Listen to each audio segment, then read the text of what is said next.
1, 2, 3, 4.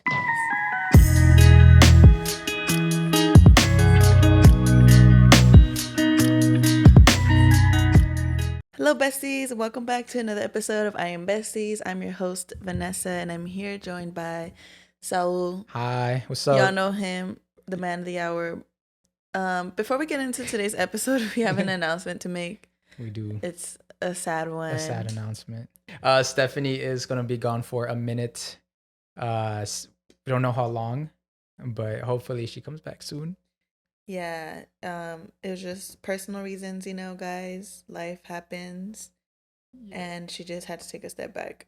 Yeah, so send her all your good energy. Send her some prayers. Yes. Send her some nice little messages. Yes. Anything's appreciated. Yeah. A nice message. She reads them. No, yeah, she does. She wants to one thing she did want to let me know is that how much she loves doing this. Yeah. And she feels really bad for like stepping back, but it's really needed. Yeah. And 100% support her and her decisions. Yeah. So for a minute, for a while, we don't know how long, but she can take all the time she needs. There's no rush. Yeah, we'll be here with open arms. Yeah, right here. Waiting for this her. couch right here. Yeah. This skeleton is keeping her seat warm. nice and warm. Yeah, yeah. They can't see it, huh? Nah, I can't see it. Damn. You can maybe over here you see is the hand. There's a skeleton in that seat. Yeah, he's keeping it warm for her for when she returns. Yeah. She'll be missed. But yeah. So till then. I'm the new bestie. Yeah. Literally. Everybody's like, oh, I'm like, damn. Boo. Yeah, boo. Nah, just kidding. We'll figure that out. Yeah, we don't know yet what's gonna happen. If we're gonna get a temporary host, or we'll see. We'll see, guys. We'll see what we're gonna do. But we take everything day by day. Yeah, we're not gonna leave y'all hanging. There's still gonna be Besties content coming every week, and Yeah. I guess that's it. So how do you deal with unexpected hurdles?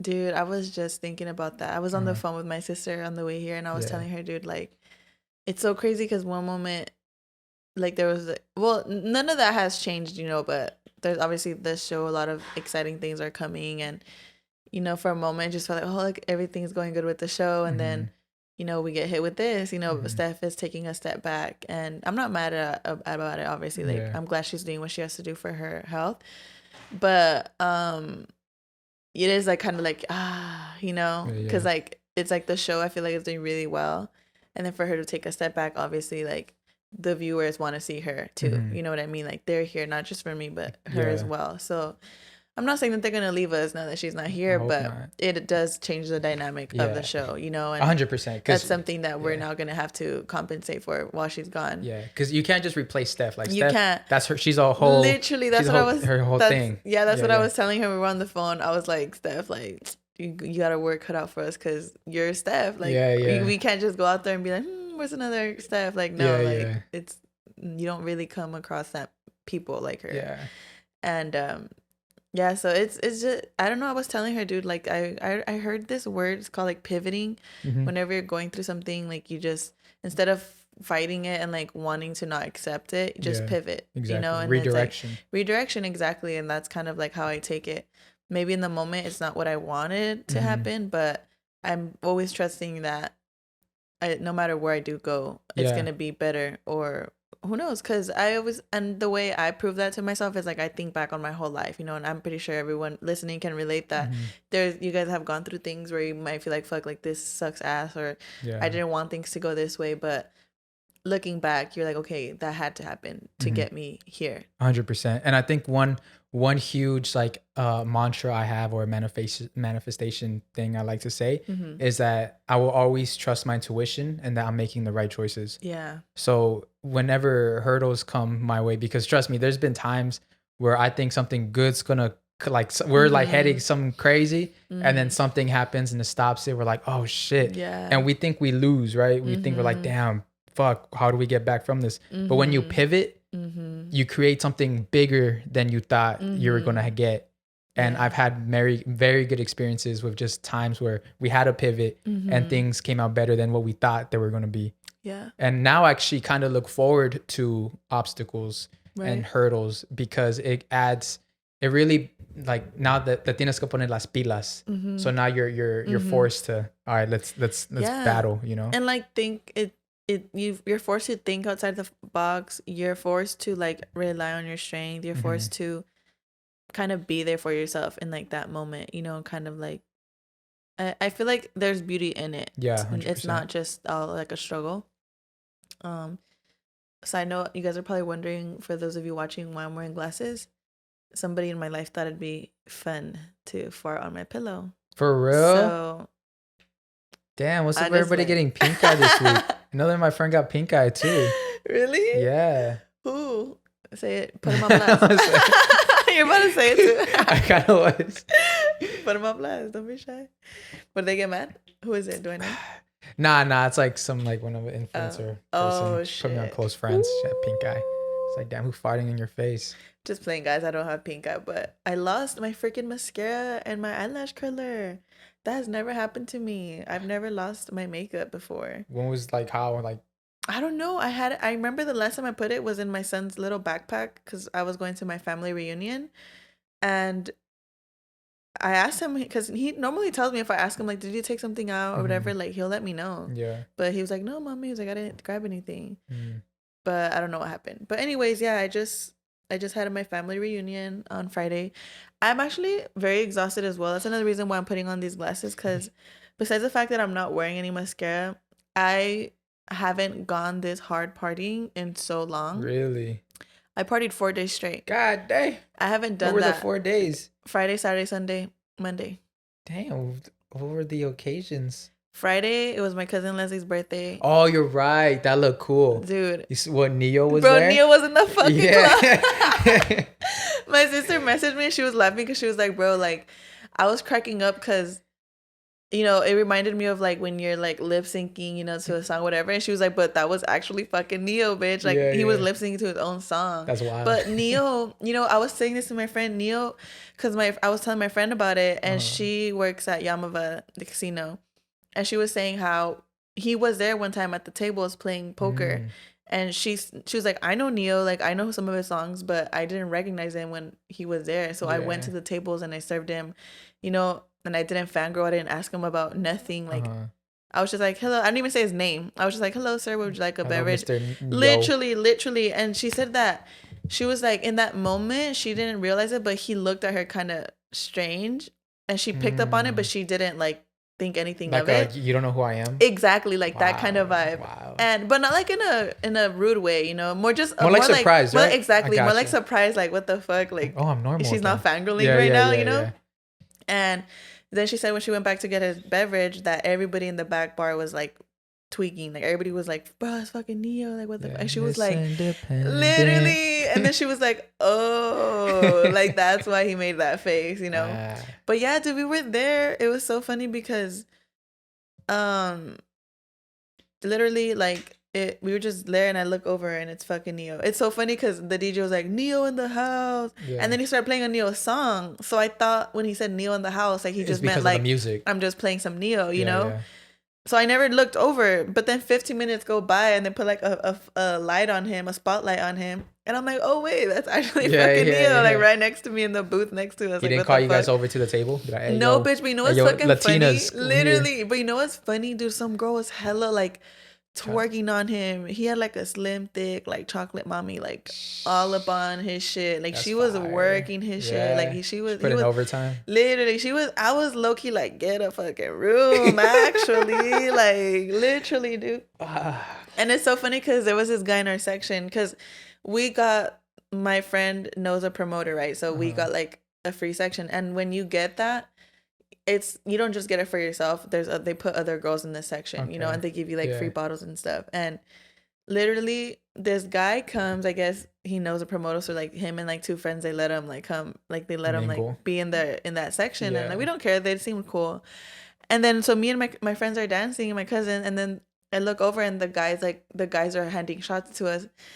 And obviously, when a guy's just giving you a shot like that without asking, a lot of times girls are like, no, thank you. Yeah. Bro, they were should have been like, Neo sent this over for you. Look, Neo gave this to you, bitch. I believed it. I started like, no way. I was like, Neo sent me a shot. He was like, yeah, here, drink it. Like, no drink it. He was like, Neo's looking at you. But bitch, I was drunk. Yeah. And I started telling my friend, I was like, Neo sent you this shot. And my friend was like, bitch, you really think Neo sent you that damn shot? No, these dudes just want you to fucking keep drinking. Damn. Yeah, dude. I was like, scandalous. What the heck? That shit was so funny though. Yeah. So that was Friday. Saturday was my family reunion, and that I already knew I couldn't get out of that. In the sense of like my family, like they're like, we're gonna drink, bitch, and we're gonna fucking drink. Did you see the video I posted? My cousin literally was shaking my fucking head. I was like, oh my god, like I literally got a concussion. I was like, what the heck? That shit was funny as fuck though. That's sick. And it was a really good time. We played games. We just vibed. Got drunk, stayed up till like 5:30 in the morning. Mm-hmm. Again, at Leslie's, I stayed up at 5:30 in the morning. Sunday again, another 5:30 in the morning drinking. Literally, I was like, finally, like Sunday, I'm gonna rest. And then my coworker's like, hey, like, let's come out again, bitch. I'm like, fuck, I miss her. You know, I want to see her. I was like, I'll go. I didn't drink though, but I was still up late, you know, and I was dancing. So I really like took like all the energy in me to really like just go. And then Monday came around and I went. Well, yesterday was Adam and Laro's. Y'all see that video, guys? It'll drop Friday, no? That was Monday. Oh, no, but that video drops Friday. That video drops Friday, yeah. So keep an eye out for that. I'll be in it. It was really fun. Yeah. I can't tell you guys the details, but all you guys can know is that it was a prank video. Anyways, yeah, that was really fun. But again, another night of drinking, dancing, partying, and at the end, everyone was all drunk and everyone jumped in the fucking pool. Oh shit! Yes, I love those nights. Yeah. It's like you just like clothes and everything. Yeah, like, clothes and just everything. That's why I felt at Steph's wedding. I was like, I'm just gonna jump into this pool. I was ready to jump in the pool. I was gonna do it. Me and Aaron. I'm surprised nobody did it. Well, they stopped us. Oh, really? Me and Aaron were literally about to. Yeah. Actually, Steph was the one that stopped. She's like, hey, actually, don't do it. I was like, man. That's true, because then, like, you guys were not wet, and, like, you know, for now it's like, uncomfortable, and all dripping, getting the stuff wet. Exactly. Yeah, no, good thing. Good call, yeah. Good call. Yeah. No, yeah, we jumped in the pool, and it was crazy. And now I'm like, bro, literally, I was thinking this morning, I was like, I haven't done this in so long. It's so crazy how when you're young, when you're like 18, 20, you can literally handle. Yeah. You're like, you can go on benders every weekend during the week, like, and now literally once you hit like middle 20s, late 20s, it's like, nah, your body's like, nah, we ain't doing that. At least I feel like for the most part, I know there's other people out there that can. Yeah. They must really be going through it. You know what they be doing? Who? They be drinking a lot of salud, a lot of taste salud. No fucking way. Yeah. Dude, low-key, tell me why when I pulled up to my family reunion, I had the 3 little boxes that you gave me of taste salud. I literally spread them all out on the table and they were gone by the end of the night. You have they're a must. They're a must. So if you wanna survive your benders, I know Halloween's coming up. Oh yeah. Put them hoes in a spooky basket. Keep them in your car, in your them in your car for these Halloween parties. In your bras, you know, in your back pocket. 400 milligrams of electrolytes, 250 milligrams of Wellmune, 100 milligrams of elderberry. All the great flavors you know and love. There's a lot of vitamin, guys. Yeah. Iron, B2, B12, B6, I think. There's a lot. There's honestly like a lot. It has a lot of benefits. Like I was surprised when I looked at the packaging when I first tried it. And I was like, oh shit, like this actually has like a lot of benefits. Yeah. And it tastes amazing. They're great. So definitely go to tastesalud.com and use code IEBesties. IEBesties. Okay. Yeah, link in the bio. But do you think about drinking? Because this was put in my head and I was like, dang, it's kind of true. A night of drinking, like if you want like a night of drinking, if you have a night of drinking, your next day, you're going to be depressed because you used up the following day's energy on that night. Have you heard of that? No. Like you ever wake up like that? Do you ever have like a super depressed day the following day after drinking? Mm-hmm. I do have a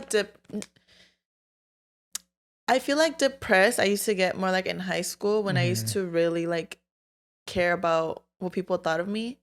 And I would wake up cringing like, what did I do? Like, why did I do that? Why did I do that? Why did I say that? Or I used to have a lot of those moments. Yeah. Or like or even if I didn't do anything, Yeah. I would be nervous because I'm like, what if I did do something but I just don't remember because I was drunk, man. you know? Have you done anything embarrassing like that? I can tell you the worst one No. I've done. What? Drunk. What? When I woke up to a bunch of text messages. No way. Then like my cousin called me. Uh-huh. And Hans, the one I answered was Hans. He called me. He's like, bro, go delete your Snapchat story. I'm like, why? Wait. I was so afraid. I go check my Snapchat story. I'm drunk as fuck. I have this girl on my lap, and I'm telling everybody, hey, everybody, meet my girlfriend. And then we like kiss. No. So I'm having a bunch of people messaging me like, oh, wow, congrats on all this and all that. My cousin was the one that hit me. Oh, it's sick. Or so you finally have a girlfriend and all this. I was like, the fuck is everybody talking about? And then Hans called me. He's like, bro, go delete your Snapchat story. I was like, what the fuck? Dude, crazy, I was about to be like, bro, like I posted a picture butt ass naked or something. Like, that's not bad. That's like, it was that's just cringy. Like, she was so cringy. The video was cringy. Yeah. I mean, just the whole thing. The idea yeah, of the it. whole thing of it. Yeah. I was just like, oh You're my God, funny. how embarrassing. that's a. What the hell? No, I can't exactly remember one, and I feel like that's probably a good thing. Yeah. Goes to show that a lot of it wasn't even as big of a deal as it felt at the time. Yeah.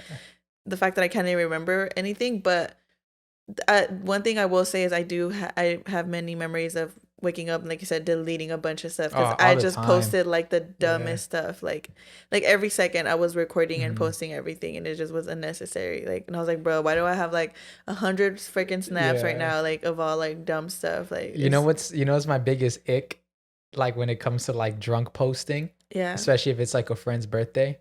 When everybody's like drunk singing happy birthday, but your voice is the one that gets picked up by the mic the most. They're like right there. Yeah. So it's like happy birthday.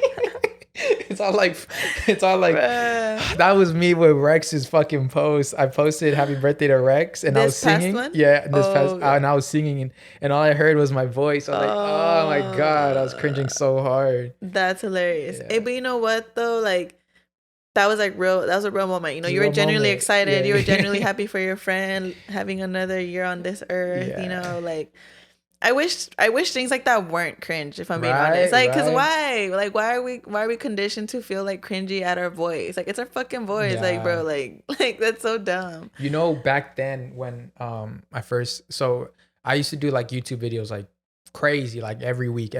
And this was like middle school. And I remember I was at that time where like my voice changed and I just sounded so, I was not comfortable with my new voice at all. I sounded so weird and I stopped making videos for like a good 3-4 months. Oh, wow. Just because my voice. It's a ghost. The fuck is this? What is this? They're the spiciest gummy bears. Want to try it? You guys had them already? Yeah. Want to try one? No, I'm scared. Try one. Dude, I already have churro. The same shit Rex said in Hans. Honestly, they're not that bad. They smell good. I can eat like 2 or 3. You're lying. I swear. Like, you're fucking pranking me right now. No, I'm not even lying. All right, fuck it. Just Let's take a little bite. Yeah. You're like fucking lying. I'm not to even. Me. Why Look would I do face. that? Trick or treat. Berry hot challenge. Yes, they're pretty. The blue one's good. I like the blue one. This one? Yeah, the blue one's good. Or green, whatever. Turquoise. Here, eat one with me. All right. All right, guys. We're about to taste these very hot gummy bears. Gummy bears. All right.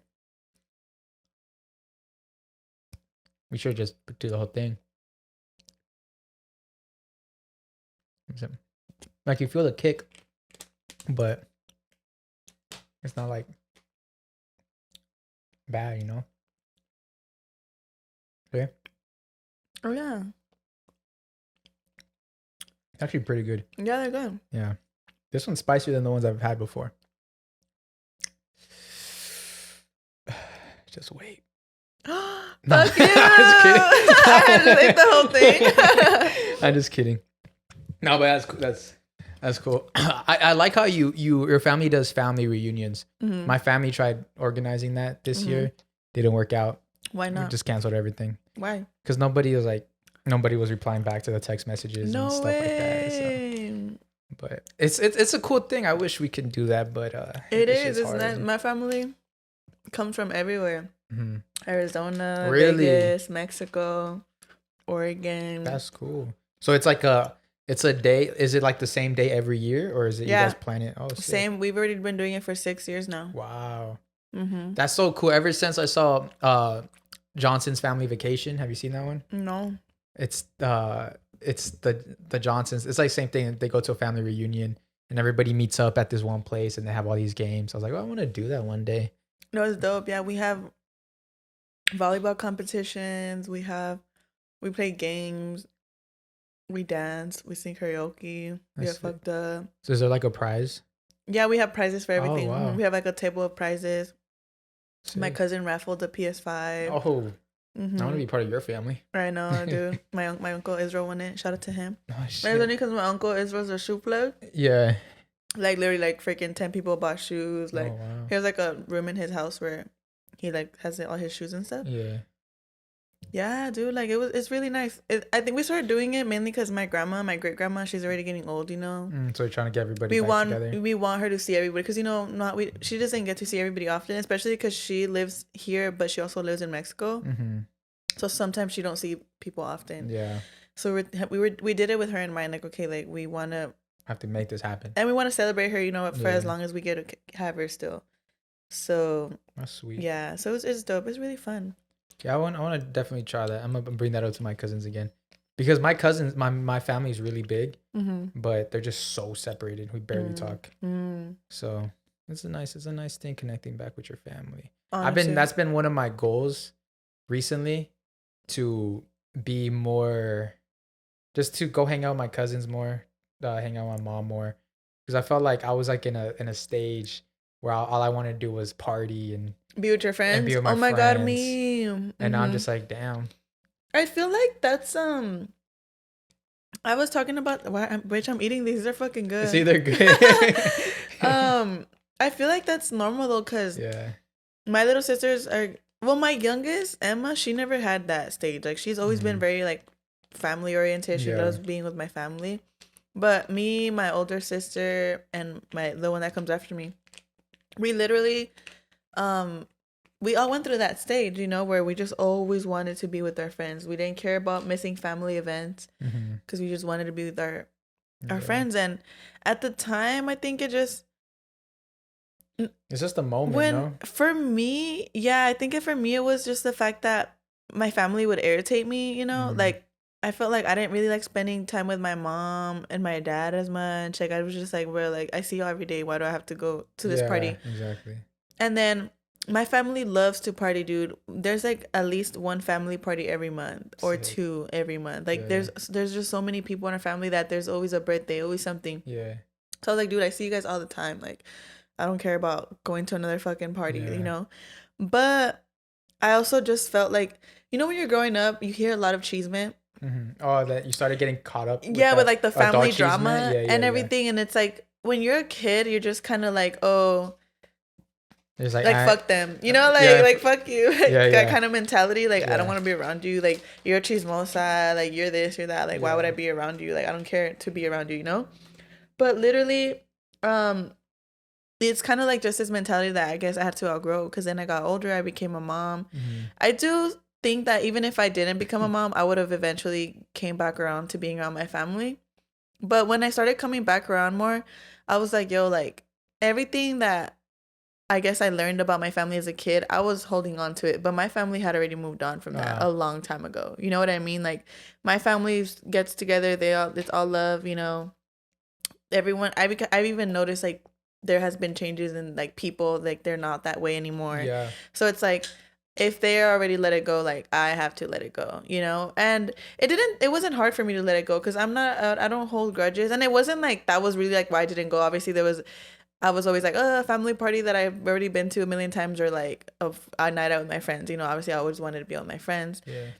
But it's just I feel like it's like a natural thing, you know. Like my little sister, like she's going through it too.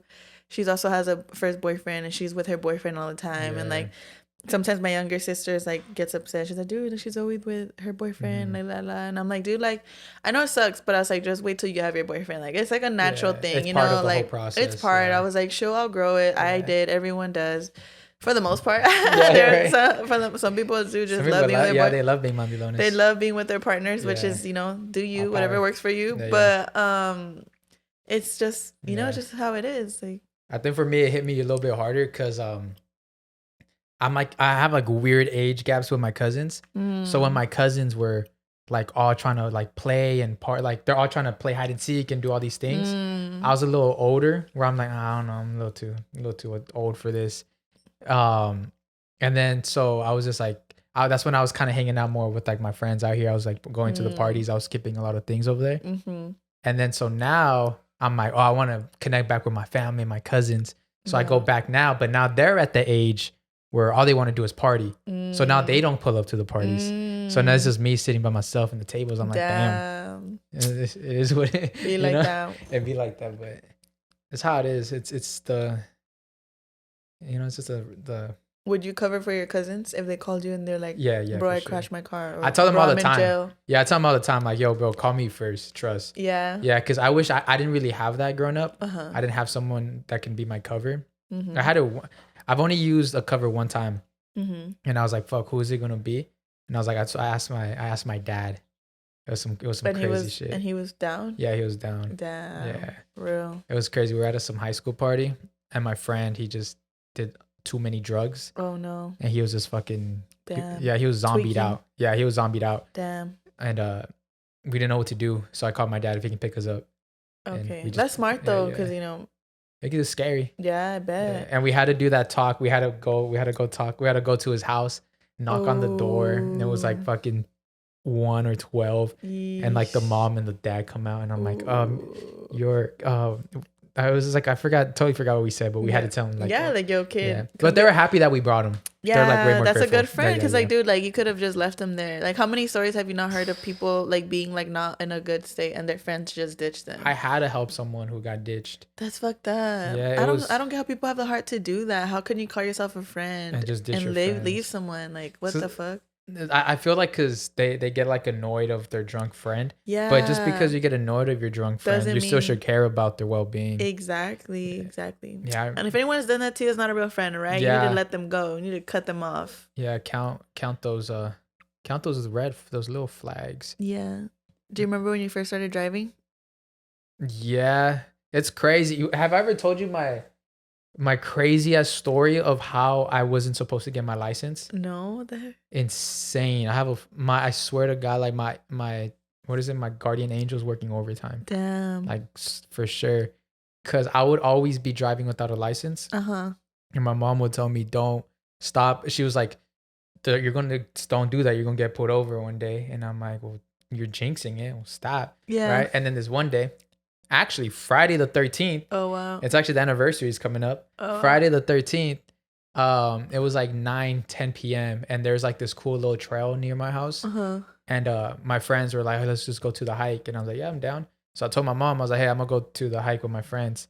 And she's like, no, you don't have a license. And she's like, it's Friday night. It's not a good idea. And then I was wearing a hat. And she was like, plus you look like a cholo. And I was like, they're gonna put you over. I was like, mom, no, they're not. Like, trust. And then so I go to do the the hike, and it was a fun time, whatever. And now it's time to leave. So I'm in the car. First thing I think about is my mom. I'm like, my mom told me it's Friday night. Yeah. I look a little sketchy. Let me be a little bit more careful when I'm driving. So instead of taking the major streets, I decide to take the little streets. And I come to this one street where I remember it's like those streets where it's a two-way street. And then there's a left. I can go left. It'll be a little longer, but usually there's no cars there. Or I just take a right. It's little streets that gets into the bigger street and I get to my house right away. So I was like, fuck, I had to make a decision. And I was like, fuck it, I'm gonna turn left. As soon as I turn left, I see giant searchlights, like spotlights. Ooh. And I start seeing cones on the floor. Ooh. And I'm like, fuck. And once you see that, you can't U-turn. Yeah. Because now because the cops, like the motorcycles on the sides. And I'm like, fuck. And then so I'm pulling up to this checkpoint and the cop goes, he's like, can I see your license? And I'm like, I don't have it on me. He's like, okay, no worries. Just pull over to the side over there and we'll get you. And I was like, all right, for sure. And I was thinking, I was like, okay, maybe I can get my way out of this. And then so I go to the side. Another cop comes up to me. He's like, I can't see your license. I was like, oh no, I don't have it with me, but I have my permit. He's like, oh yeah, let me see that. I give him my permit. And then when I get back, he gives me my permit, and then it's stamped. It's like age 21 and 20, whatever, 20 something. And I'm like, fuck. Cause once you get pulled over without a license, you can't drive till you're 21. So I was like, shit. Like my permit's been stamped. Like I can't get my license. And then so they told me, like, all right, go call your mom go call your parents to pick you up. And I'm like, fuck, guys, my mom's gonna be so mad. Yeah. So finally call my mom, she picks me up. And I'm like, damn, like this fucking sucks. And then so I had my court date January 16th. That's when it was gonna be like the thing where I was like, okay, I was gonna get my that's where I was basically where they're say I can't drive till I'm 21. Okay. And I was like, gosh darn it. And then I had my driving test January 17th. And then somehow something happened and my court date got changed to January 20 something. Okay. And I was like, oh shit, sick. So I go take my driving test and I pass it. And mind you, I take the driving test around 4 p.m., like kind of before they close. And then so I pass the test and I give them all my paperwork. I'm waiting for them to like give me my license. And then my account is locked. Ooh. It doesn't let them, like it says they can't give me my license. My account is locked. Ooh. And they're like, you did all the paperwork correct? And I was like, yeah. It's like, you did the driving school and everything. I'm like, yeah, I did everything. And they're like, I don't understand. I don't know why it's locked. I knew why it was locked. You knew why, yeah. Yeah. But the cool thing was they're already like probably like 10, 20 minutes past closing time. And they're just trying to leave. So she called her supervisor. Supervisor comes in. She asked me the same questions. She's like, okay, I don't know. This is probably just a glitch. So she puts in a code and they give me my license when they weren't supposed to. Ooh. So they give me my license. I show up to the court date like a couple of days later. Okay. And the fucking parole officer comes up to me. She's like all snobby. She's like, let me see your license. And I'm like, all right, here you go. Like I have it. She was all surprised. And I was like, yeah, I told the guy at the checkpoint that I just didn't have it on me. And then she's like, oh, okay, then you're good to go. And I'm like, I'm good. She's like, yeah, you're good. Damn. And I was like, holy shit. And I was just so thankful. I remember being like 20 on a date. And I was like, damn, this date would have never happened. That's crazy. But you know what else would have never happened? If your mom would have never gone into your head like that, you would have just taken the regular way home. You would have never been like, left, right, where do I go? I would have just done the normal thing. You would have done the normal thing and you would have gone home. And no checkpoints in the normal thing. That's why I feel like, I understand as a mother, I'm a mother too, and I want to protect my kids. Yeah. But sometimes worry is what causes those things. Yeah. Like instead of just trusting everything's going to be okay, then, you attract all that stuff. Exactly. You track those decisions. You track that decision making. Exactly. And also too, like, yeah, she was worried, but she was also letting you do it too. You know what I mean? She could have easily just been like, you know what? If I really like, you're not driving. Yeah. Like you're not driving. You'll drive when you get your license. Yeah.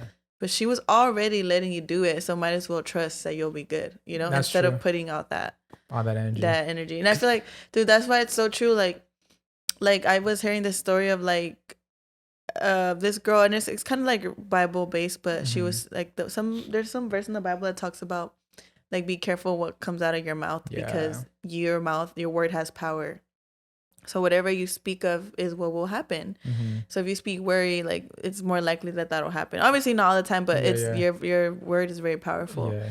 And one time she was like at a play date. This mom, she was saying she was at a play date and that her little daughter was playing whatever, and then that she would start telling her daughter like, be careful, don't do that because then you're gonna like break your arm or something like that. And then somebody overheard her and like tried to be like thoughtful and just like tell her, hey, you know what, like maybe it's best if you don't say that because your word has power, and like if you say stuff like that, it's more likely that it'll happen, than it not happening.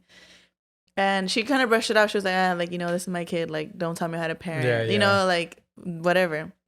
And she said that night they had movie tickets to go watch a movie or something. And she said that her little daughter was jumping on the seat, and instead of just grabbing her daughter and like sitting her down, she told her like, be careful, stop jumping, because then you're gonna like fall and like hit your face or something like that. And dude, literally she said as soon as she said it, like her daughter fell, hit her face. Ow. And like she chipped her tooth and stuff. So it's like in that moment she was like, what a coincidence. Earlier that day, like someone had already told me like be careful what you say because your word has power. And she felt like, and she's a Christian woman, you know, like she goes to church and everything, so she did feel like that was God trying to give her a message, and she disregarded it. And she just, and I feel like because she disregarded it, God was like, okay, like I'm gonna prove it to you. I'm gonna show you so that in the future, being mindful of what you say. And she said ever since then, like she doesn't speak worry, she doesn't speak like things like that, because you could feel it. Like feeling is valid. We're human, you know. Obviously we worry, we stress about it, but the moment it comes out of your mouth, like it's real, it's out there, you know. And and I think that's crazy because I feel like, I don't know if you've ever felt like you need to vent, like you felt like you need to just talk about something, and then you do, and then you just solve your own problem just saying it out loud. I don't know if you hear yourself say it, and then you're like just hear something about hearing yourself, kind of like you hear the answer as like a third person. Yeah, exactly. It's like you don't even need to say it to anyone, like you just have to say it out loud. And like I've noticed that. And like when sometimes it happens to me, I'm like, oh shit, like I'm venting, but as I'm venting, it's like my brain's coming, like because I'm hearing myself, it's like if my brain was, it's like if my friend was telling me what I'm saying and I'm coming up with solutions, you know. But that doesn't happen when you're just in your head. That doesn't happen when you're just thinking and thinking about it. To me, I'm not sorry that it happens when I say it out loud. That's why when you vent, sometimes you don't even have to give good advice. You just gotta be a good listener. And then just by showing that, it helps that person 100%. Because I've been in that scenario. I'm just like talking. It's crazy how much like really like venting is so important. All the times I vented, I was like, oh shit, like I feel better. It's crazy, dude. But have you ever has anyone ever vented to you about the same things over and over again, and then you realize that they're committed to like being in that problem, like they don't care to find a solution? It's easier for them to be a victim and to feel sorry. Exactly. Like they don't, it's like they don't want to take control of the situation and do something different. Like they're just stuck in it. And that to me, I don't like when people vent to me like that. If I catch on that you want to vent and you're not interested in finding a solution, will eventually not. I'm not gonna keep hearing you out, because it's very frustrating. Because it's like it's your energy and you're really trying hard to give good advice, so you're really using a lot of brain work. And then you feel at the end of that venting session, you kind of feel exhausted, and you're like, I hope you take this advice, and they don't. And it kind of makes me feel like I'm a part of it, you know. Like I'm a part of this cycle that you're on, of like, this happens to me, I feel like this, and let me talk to Vanessa, and then let me go do it again. And it's like, dude, if you're not gonna break out of that cycle, at least I'm gonna break out of whatever's going on here, because I can't, like, dude, I just it's very, especially when you see the answer right there, when you're like, dude, like this, like on my, obviously when you're not in the situation, it's easier said than done, but still, like, it's like, dude, the answer's right there. Like, how can you still be so committed to like venting about this? Like, it's like, you know, I have it's crazy. I have like my cousin, my best cousin growing up. Like once we kind of like stop, because once we, you know, you grow up, you start like the same thing. You stop seeing each other as much as you used to. Our only communication would be when he'll call to vent. So he would just call me about all his problems going on, and I'm just like, bro, these problems are so easily avoidable. And so I'll tell him things. I'm like, stop doing this and that. But literally every single time, I'll tell everyone I'm with, oh, he's calling. Let's see what he got into.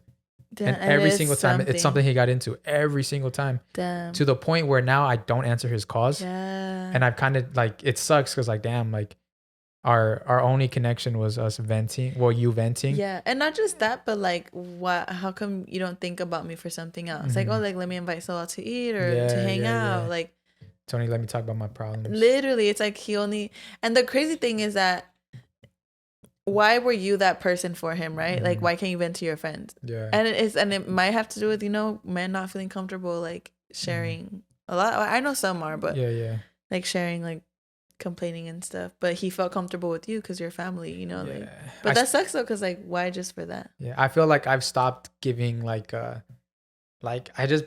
was always the person where people come for me for like to vent and stuff. and it got so draining where I kind of stopped doing that. And now I feel like I give bad advice. I'm not gonna lie, because I stopped practicing. Dude, but like you said earlier, like really listening is like what you need to do. The best advice. Like honestly, because sometimes it's more irritating to get bad advice as opposed to just hear me out, you know, like or ask a question, you know, like sometimes asking questions can help the person figure it out on their own. Unlocking doors. Yeah, like asking a question makes them think of things in a different way. You know what I mean? Cause I don't know, dude. Like I was gonna say something right now, but it slipped my mind. But yeah, dude. Yeah, it's what's tough out here. How you said like there's one thing I'm kind of like struggling with, which is because you bring up venting and you see like guys don't open up. I was like, fuck, I don't open up. Because my friend, I have a really good friend who she checks up on me, but I literally always tell her I'm like, I never tell her like how I'm feeling. Yeah. And I'm just like, why the fuck do I do that? But I don't know why. I don't know. It's just weird. But also I think it's just like I'm in I feel like I put myself in a position where people want to see me fail.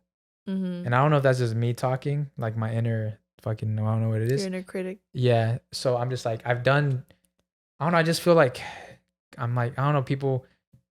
So it's my toxic thoughts where it's just like, I'm doing so much that I know there's like someone hating on me and like, nah, he can't be that good. But I'm like, yes, I am that good. But like, nah, he can't be that good. So they're just waiting for me to fail. Yeah. So that's why I don't like talking about my problems. I don't like venting because then people are like, oh yeah, he's failing. It's coming down. It's working. So I just like being like, nah, I'm chilling. Even like with that one friend that you said like that checks up on you, like you feel like low key she could be an op. Ooh, no, I don't think she's a op, but I don't know. I don't like. I'm very delusional. Like even though like things are going bad, I'm gonna pretend things are going like things okay. are going good. I ignore I literally ignore all the bad. I ignore to 100%. Yeah. I don't know if it's good or bad. I feel like, I don't know, it's done some psychological damage to me. That's crazy. Yeah. That's interesting. Yeah. When people say like be positive, like I'm so positive it's delusional. It's insane. But I mean, I'm sure there's a flip side, but I mean, it has gotten you far, you know? But that's the thing. See, that's the thing. You're like, am I far? You're like, am I far? You're not far at all. Like, I've had all these little bit of imposter syndrome going on, or what? I don't think it's imposter syndrome. I think it's just like it's because I know the work I did. I know it's definitely not imposter syndrome. It's more of just like I don't feel it. Like I don't feel reward. I don't feel I don't feel like when I like not gonna lie. When I saw the billboard, I was like, oh, that's cool, but I didn't feel what I thought I was gonna feel. Cause also too, you know, that billboard. Obviously it's dope because it's like recognition. Obviously they recognize your guys' show as like, obviously it's big, it's dope. That's why you guys got picked to be on it. But was there really a reward? Like, did they give you guys anything else? Like, no. In a sense, to me, a little bit, it's like they use you guys for clout. You know what I mean? Like, what did they fly you guys out? You know, because that was all you guys, because you guys were proud of your accomplishment. You wanted to see it in person. But they weren't even like, let us fly you out, you know, let me give you special treatment. Like, let me, you know, as like, that's like real as fuck, you know, I feel like that should have been included in the package. It's like, dude, like. Yeah, I'm still like, of course, I'm super grateful for having a billboard. No, but see, that's the thing. Like, yeah, I'm super grateful for it, but it's just, it feels weird. But then we do have actually tomorrow, I'm going to speak at Spotify. Oh, dope. And they're like paying like a panel. Yeah. And they're paying a bag. Damn. So that kind of just you guys. Yeah. So that kind of, I think that kind of goes with the billboard. Oh, okay. So for like Latino Heritage Month? Yeah. Oh, that's dope. So I think that it's fine about not being, that's kind of the accommodation it did. But you know what though? I don't know if you've ever heard this, that happiness, like fulfillment doesn't come from this. Yeah. And I feel like that's the hard part, because we're taught that it has to. Yeah. Like that's the only way we know we can get it. But that's temporary. You know, like you said, like you could feel like excited about in the moment, but then it'll go away, you know, because like feelings are fleeting. Like you have to be grounded in something more. Yeah. 100. No, I 100% believe that, because I find more like the process of getting there, I feel, is way more rewarding than the actual like end goal thing. Yeah. That makes sense. Yeah. Have you ever thought about, like, have you ever been so excited to get the new phone, and then you have the new phone and you're like, okay, cool. Dude, I actually heard recently that I forgot the name of it, but humans have like what is called I don't know how to explain it. I'm gonna butcher it. I just saw a video about it, but it was so interesting. Basically, it's this mechanism in the brain where once you have something and you've had it for a while, your body gets used to it. So it loses like its like not value, but it loses like the feelings that you got when you first got it because you're used to it. You've had it for a while, you know, and that applies to anything like houses, cars, like the podcast, you know, like not that we don't love it, but it's like we're used to it. We've been doing this for a while now, you know, so it's not that we don't enjoy it, but it's like, oh, like, like for example, it's like, okay, like I've been doing this, like we do it, like back then 10,000 views, oh that's so that dope. we were so hyped, but now it's like this is like it's nothing new to us now, you know, so it's like that the feelings of like we're hitting like a plateau with like how we're feeling, which is like there hasn't really been any more highs, and it's just like that, you know. But she was saying that is the reason why you can want like $1 million house and you can feel like, fuck, I'm not gonna be happy till I get it, but then you get it and then you're like, well, it's like once you've been living in that $1 million house for a while, you're gonna feel the same that you did before you even had the house. And a great example of that is when you get a new car and you're like, I'm gonna have this car clean every day, and then it's all and then fucking 5 months later you're like just throwing shit in the back, like you're like, and it's like, because I feel like when people say they want money, like an example, people don't actually want money. They want the feeling behind money. What does money buy you? Comfort, you know, experiences, happiness, feelings, right? Money buys you feelings, and people want constantly to feel happy, to feel comfortable. But one, that's unrealistic, because even billionaires and rich people like go through shit, you know, like look at the fucking Kardashians, bro. Like they're rich and they might live very comfortable lifestyles. Maybe they're not worried about where their next meal or paycheck is coming from, but they still feel if you watch their show, bro, they're going through it all the time. Khloe's getting cheated on. Kim, literally her husband is like mental.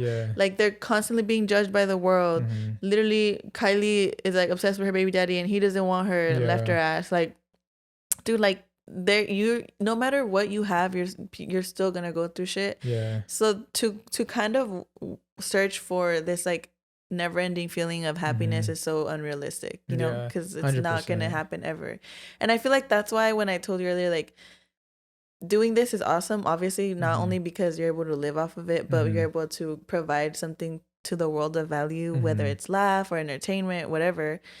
We have to be grounded in the stuff that really matters. And for me, I feel like what's been grounding me has definitely been being a mother. That's one, of course. Like the joy that my son brings me is like unmatched. You know, obviously there's moments where I want to beat his ass, but still, you know, like the joy like that I get at the end of the night, even if we've had a stressful day, is like it's one of the warmest feelings I've ever experienced. And those feelings also come when I'm with my family. Like I feel like that's why when you said like you kind of yearn to be with your cousins again, but they're in different phases. Like I resonate with that. Like I know it sucks because like I know how cool it is to be with my cousins, my tias, my tios. Like we're cracking up, we're laughing, we're conviviendo. You know, like we're all gathered, and it's like that feeling of just being with your family and like everyone embracing each other and sharing a laugh and sharing a story. Like that feels so wholesome. Like it makes my heart feel like, you know, like this like you don't dope. Need anything like else. Exactly. Like I could die happy right now. Like I don't need anything else that my brain tells me on a day to day. Like I'm good. Like this is what matters, you know, like family is what matters. Like even when I'm out with my friends, you know, and we're all having a good laugh and we're just kicking it. Like saying like this is what matters, you know, like my friends, like this is what I'm grounded in, you know. And it's just wild because we're not. I wish everyone that was like the main thing, you know.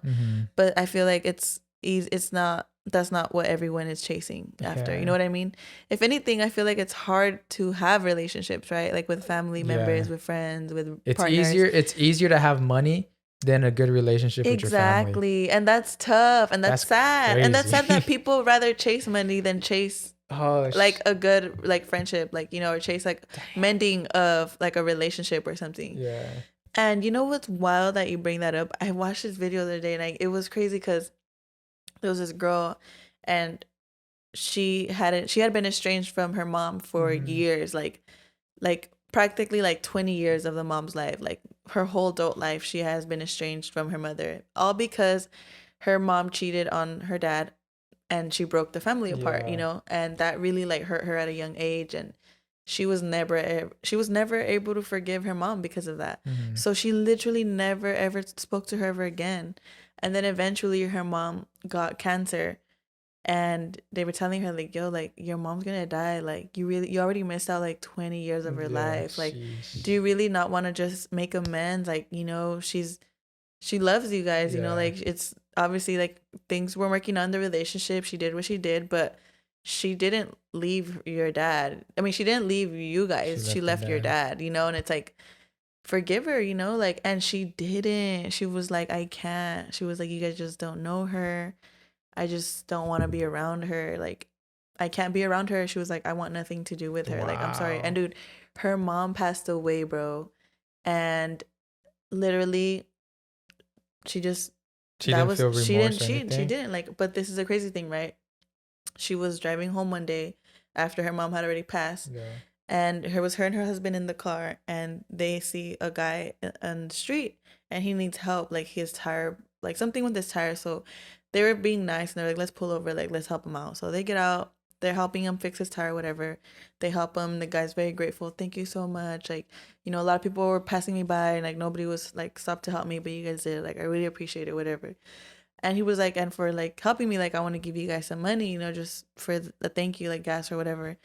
And he opens his wallet, and in his wallet is a picture, and she sees it because she's right next to him, of her mom and him and their kids. So obviously the mom, when she left her dad, she created another life, you know. Her kids didn't want to talk to her anymore. She obviously got divorced, so she remarried, and she had kids again with this guy. And that was her husband. Shit. That was actually the guy that the mom had cheated on the dad with. So she didn't like help out. Like, she never reconnected with the mom, but funny how the world works, you know. She ended up helping the guy that pretty much broke her family, you know. Shit. And do you think had she known that, she would have pulled over and helped the guy? That if had she known it was him? No, girl. Especially she never spoke to her mom. She would have been like, fuck that dude. Like, I'm not going to help him, you know, like I'm leaving. Yeah. But because she didn't know, she helped him out of the goodness of her heart. But this is the analogy. This is like the crazy like lesson behind what this video was saying, is that a lot of times the thing that makes it hard to forgive someone and to see past their flaws and still just love them is the fact that you know them. Because you can literally go down the street and see a homeless person, and because you don't know them, you don't know their life, it's easy to help them. It's easy to be like, here's some money for a meal, here's a meal, here's just a hug, you know, like, because you don't know what they're going through. But that could have been the worst person in the world right down the street. He could have been a murderer. He could have done some like outrageous things, but you don't know that. So all that you are called to do in that moment is act out of love, right? To give love. And that's how everyone is supposed to be. Everyone is supposed to be able to not judge others, because no one's perfect. Everyone has made mistakes, and it's like forgive and move past things and still like embrace each other, still love each other, especially with family. But it's the hardest thing to do, right? Like when you know someone, when you like feel like someone owes you something, like, you know, like her, for example, she was like, that's my mom, like she should have never done that, right? Like it's like because she knows her, she's judging her more harshly. Yeah. And that sucks, because she missed out on her whole life on being in her life and having good memories and like moving past that, all because she couldn't let it go. Ego. And then it's the crazy thing, dude, because it's like, bro, like that really shook me, and that really, really shook me. That kind of, because it's true, right? Like she couldn't forgive her mom, and she couldn't see past that because it was her mom, you know. Yeah. But yeah, you can. A random. But it was a random person. You didn't know their life story. Yeah. You could be nice. You could be loving. You could do good things. Why is that the case, right? That makes no sense. Like how can you do that? But with the person that you do know, you can't. You did get to be the opposite, right? You think it'd be like, okay, because I you're don't my know this mother, person, I'm not gonna help them. Yeah, or like because I know my mother, Yeah. because I love my mother, I'm gonna forgive her. Yeah. You'd think it worked that way, you know, but it doesn't. A lot of people find it really hard to do things like that, and honestly, I felt like touched by it. I felt like, okay, fuck, like, because I feel like I've been going through some things lately in my life too, where not like bad, just like dynamics in my friendships and relationships with everyone in my life is like changing. Yeah. Some good and some bad. And I've been feeling hurt, you know, I've been feeling like I don't want to forgive, like I don't want to, you know, do things like that.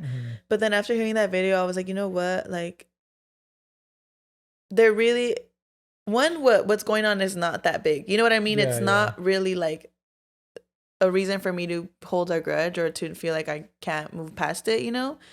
And two, you know, I do care about this person, you know, I do love this person. And three, like, I don't know, like, I don't want to have that in my life. You know, I want to make room in my life for like good things. And at the longer I hold on to this feeling, like I'm not going to be able to like. Exactly. And you know, you don't feel good about it. And you just keep convincing yourself that no, it's fine. Yeah. Like if you go to sleep mad at someone, you know, you're not happy within yourself. Exactly. You're like, I don't like how I'm feeling right now. That feeling, right? Yeah. It's like, oh, and and they're conflicting feelings of like, of sadness and anger. Yeah. And that's like, I feel like that's a hard combination because the part of you wants to get past it because you're upset and you love the person, but it's that anger, like that ego you said, that's like doesn't want to let it happen, you know? But then how do you know when, like, because what if you're that person that's always the forgiving one? Like I'm always I'm always gonna be the one, but why don't they forgive? Dude, and that's what I was struggling with. That's just funny they mentioned that. That I feel like has been my struggle lately. Yeah.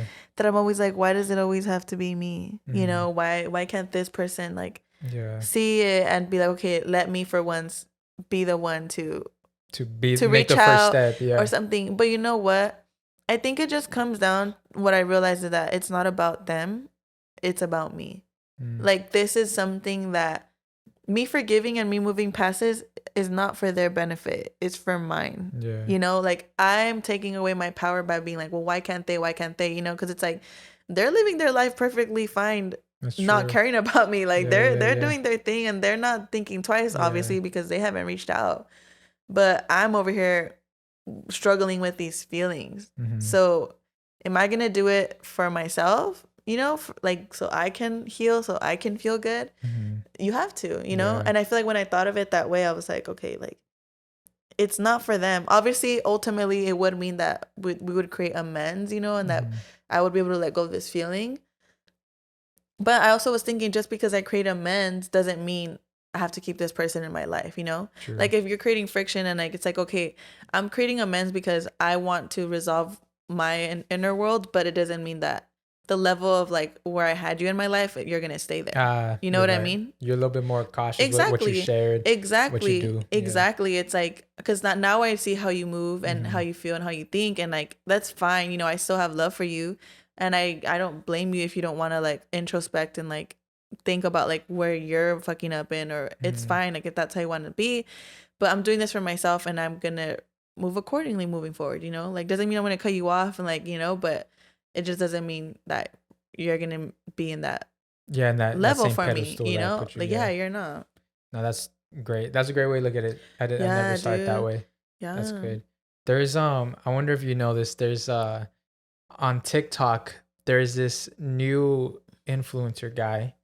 He's creating he's getting pretty viral right now. The reason is because 17 years ago, he was a school shooter.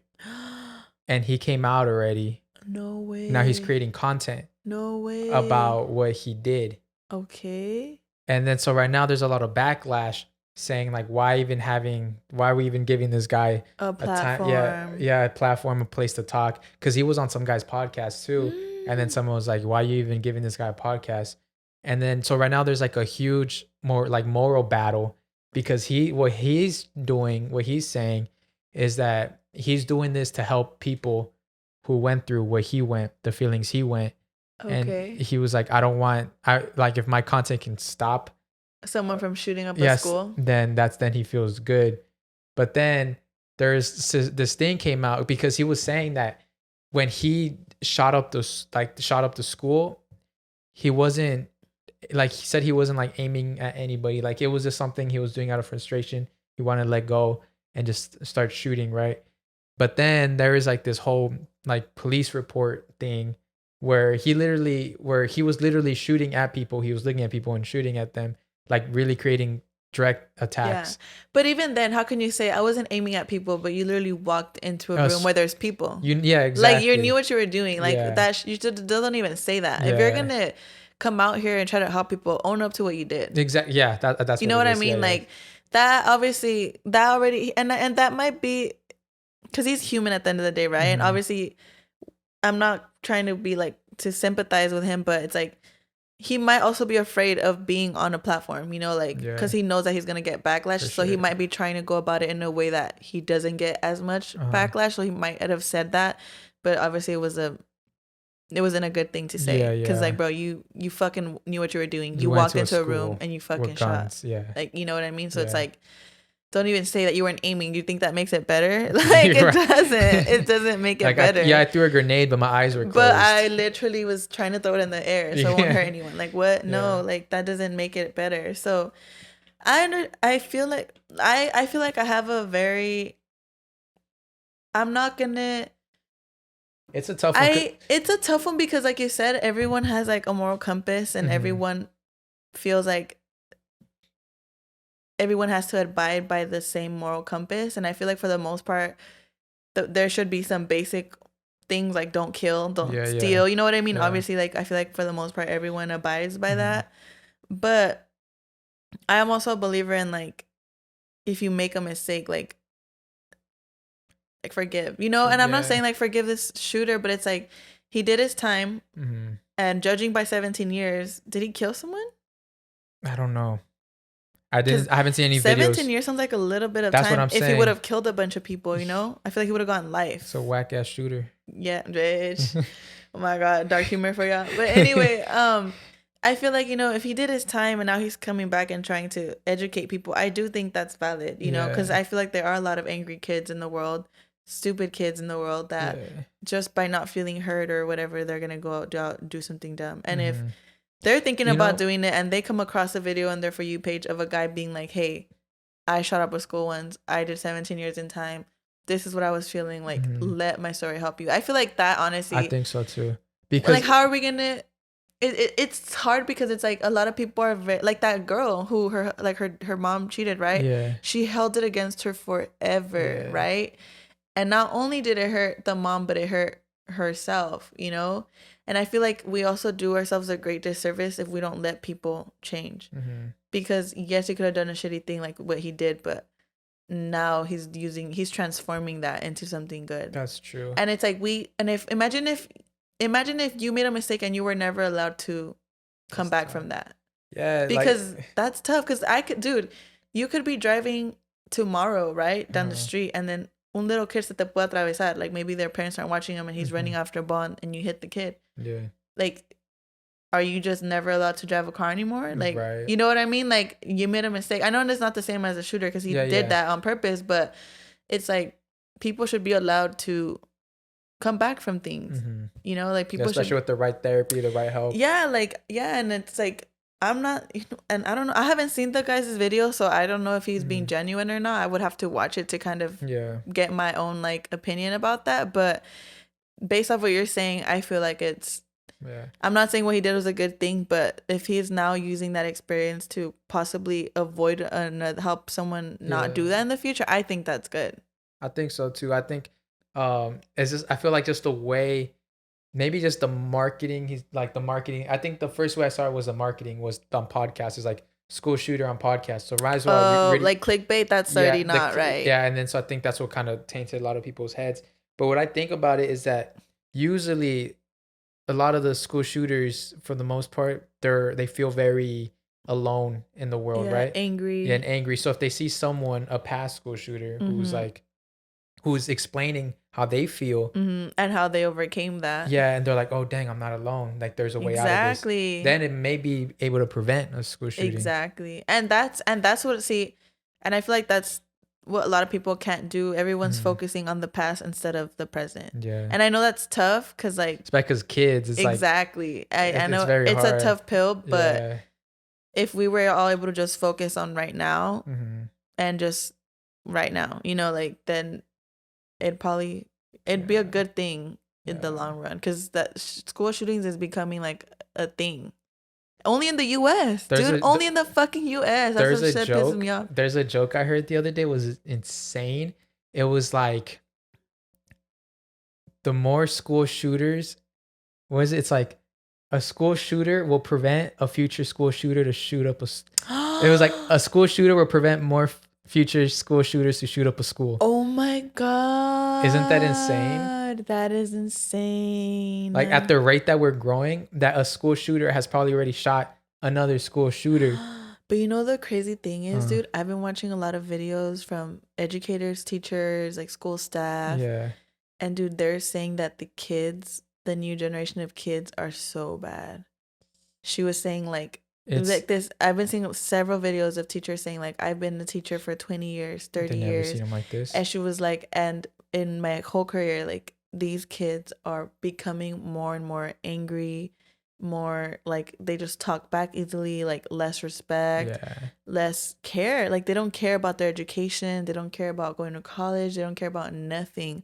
All they care about is doing drugs, hanging out with their friends, literally like, and it's so fucking sad because that was just a joke, but it feels kind of true. Yeah. Dude. Like if this is the way that the school system is going and the kids are going, like that's sad. That's so fucking sad. And you know what? This teacher was talking about how kids are also becoming like more addicted to like iPads and stuff. And obviously as technology is advancing, more schools are adopting technology. So there's iPads in the classrooms, there's laptops in the classrooms, there's computers in the classrooms.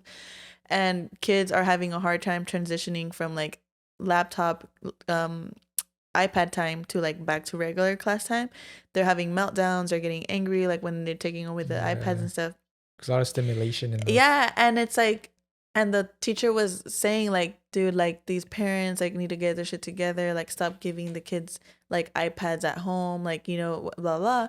And then another creator like stitched that creator and was saying like, I understand like your frustration, like I'm also like an educator, you know, and I see it a lot in my classroom too, and it is frustrating that, you know, obviously kids are given like a laptop at home and, you know, they're or iPad, whatever, a phone, and so it's harder for them to like transition in class. She was saying, but this is not an issue about iPads and phones. It's an issue about parents not being able to connect with their children. Yeah, they're stressed out from work. They're stressed out from relationship problems. They're stressed out from their trauma of growing up, however they grew up.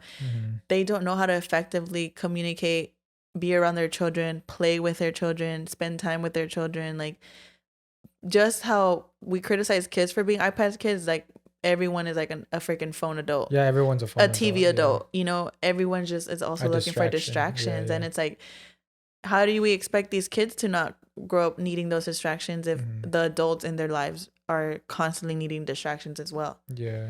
And it's like, we can take away the iPads, but those kids are still going to feel empty. Like they're still going to feel like disconnected from their caregivers, whatever. And it's like, and it's sad because it's becoming more stressful for teachers, you know, because there's one teacher in a classroom of 30 something kids.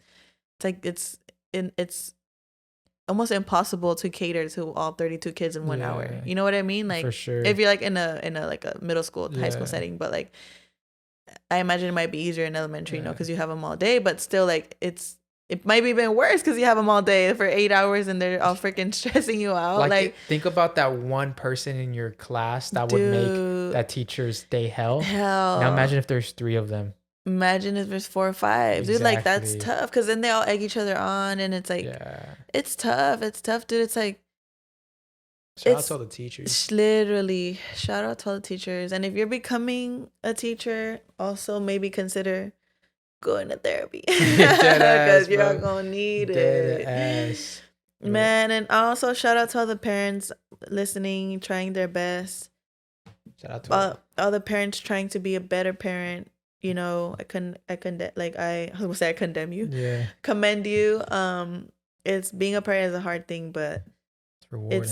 It's not just gonna be rewarding for yourself and for your kid, but the people around them. You know what I mean? Yeah. Because your kid is only with you for 18 years, and then they're gonna grow up and start their own life, and their personality, their way of being is also gonna affect whoever they are around when they grow up. 100%. In a school setting, in a work setting, in a friend group setting, like how you raise them to be is you're creating an impact in the world basically with your kid. How you raise your kid will also bring a good influence to a kid who wasn't raised as exactly good, and it can change his whole life. And same thing with a bad influence. If your kid is like a bad influence, they're gonna influence other kids in a bad way, and that's why there's like you reap what you sow. You know, like plant good seeds, you'll get good rewards. 100%. Plant bad seeds. And I think on that note, I think it's a good place to end it. Yeah, guys. But before, I do want to plug in some of my stuff. All right. I'll be at the Ontario Improv October 15th. I'll come pull up. I'll say some jokes. Dude, I can't believe we're gonna not be at the Peso Pluma concert. I know. And I was so sad it was the exact same day.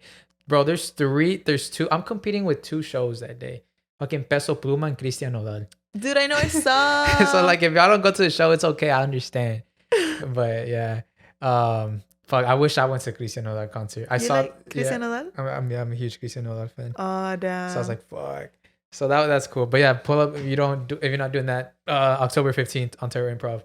And also, I'll be going to Texas. I'm going to Texas October 30th and 31st. I'll put like I still don't know where I'm gonna do a little meet and greet, but I'll put it up. And then I'm gonna be at the Laugh Factory in Covina in November. I'll be there. I'll be at that one. That one's gonna be cool. I haven't promoted that one yet, but that one's gonna be cool. That's dope. That sounds cool. I'm glad you're getting into it. Yeah, and trying to. Do you actually see like you want to make that a career, or you're just kind of doing it for fun? I'm just I don't know. You're just seeing where it goes. Yeah, it's very it's fun. Like it's definitely a really fun thing to do. I've always wanted to be a stand-up comedian, but I know like the work that goes into it. I just want to dabble in all things comedy. Okay. So a little bit of this and that. Cool. But thank you for having me on. Appreciate you. Of course, thank you for being here. And next week, guys, we have an exciting guest. I am so excited for you guys to tune in for next week's episode. You guys are going to freaking love it. It's someone you guys love and adore, and he's never been on before. So I get it. It's a he. So you guys are gonna have a good time watching next week's episode. Thank you. Make sure to like, comment, share, subscribe. Yes. If you're listening on Apple or Spotify, leave a review. Those help out a lot. Please. That would mean the world to me. And send some good wishes to Stephanie. Yes. And everybody pray that, send some good energy her way, that she feels better, and, that she feels good so she can come back. I'm gonna keep like a tally mark right here. It's how many days? Days without Steph. Dude, literally. Have you seen the movie? Was Luca? No, I haven't. Dude. They have that or what? Dude, it makes me sad. It's a sad reason why he was doing it though. Cause, dude, his dad literally left him on a rock. Yes, and it was like he knocked down something, like his little friend did, and then it's like a bunch of lines, and it was him counting the days of his dad being gone and him thinking that his dad was gonna be back. And then like the whole wall's filled, and he was like, I just stopped counting after a while. Dang. And dude, the little boy was small. He was literally he looked like 12 years old. How sad. That's fucking. But it's the movie. I don't know if you've seen the commercials where they turn mermaid, no? they turn into little mermaids. Yeah. And that was like his little story. And I was like, what the fuck? Fuck you, wherever you are in the ocean. Right. All right. Well, thank you guys for watching. Bye. Love you guys. Mwah.